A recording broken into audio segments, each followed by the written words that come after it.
Okay, so just to begin, can you please introduce yourself and just tell us which character or characters that you play? I'm Amy Rutherford and I play Bridget in the play. And my name's Justin Rutledge and I play Coop, or Cooper, in Divisadero. I'm Liane Balaban and I play Claire. And I'm Tom McCamus and I play the father, a guy named Mancini, and a guy named Gil. Bridget is sort of, I guess, a kind of femme fatale character who Coop meets in his later years in Nevada.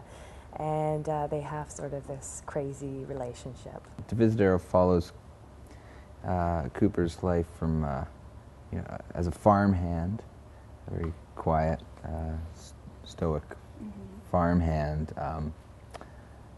to his later years as a professional card player. Claire is one of the girls that lives on the farm, and she is a bit of a wild, adventurous spirit. She's a rider, and she's also the one left behind in the aftermath of the tragedy.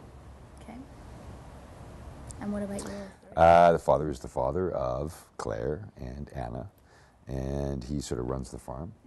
He's a bit of a shadowy kind of figure. And then Mancini is a gambler, and he's a member of, there's like a group of them that sort of hung out in Lake Tahoe at the time. He tells a story about Coop. And then Gil is another shady kind of character, but he's attached to a woman named Bridget, so he's you kind of don't know who he is. But they're all somewhat violent. Mancini less so than others, but there's a kind of representation of violence and male violence, and that's kind of that's the connection with the three of them. The play is written by Michael Ondaatje, based on his book by the same name, Divisadero. Can you tell me if you think it's important for an audience to have read the book, or if it doesn't matter at all, if the play stands on its own? You certainly don't need to. I think always, you should always read Michael Ondaatje's work because it's so incredible, it's so beautiful. But I think for this piece, I think it lives on its own, but it definitely is Michael's writing, and Daniel's worked really hard to make sure that we don't just illustrate something. It's about his words, and we're trying to tell it in the way that he almost writes his books. That's what Daniel's trying to find, anyway.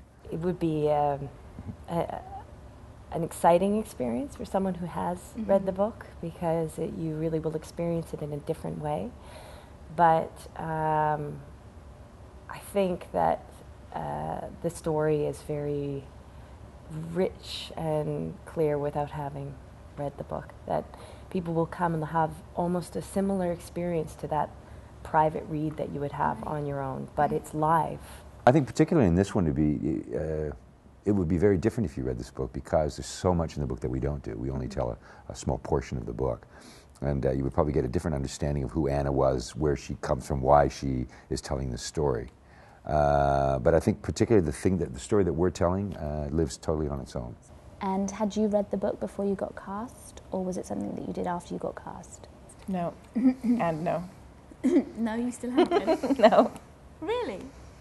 I hadn't read it when Michael and I first met up. He brought me a copy, and so I read it initially, but I read it with, the idea of, okay, well, there's, somewhere down the road we're going to work on this, we're going to stage this. So in my mind, I kind of had this, something that was, as I was reading it, I was kind of augmenting the prose, because I was envisioning, how the heck are we going to do this? It was the first time where I actually, while reading it, I could hear a voice saying it, and that's, I think, something that's remarkable about Michael's writing. Divisadero is a very good example of the humanism in his writing.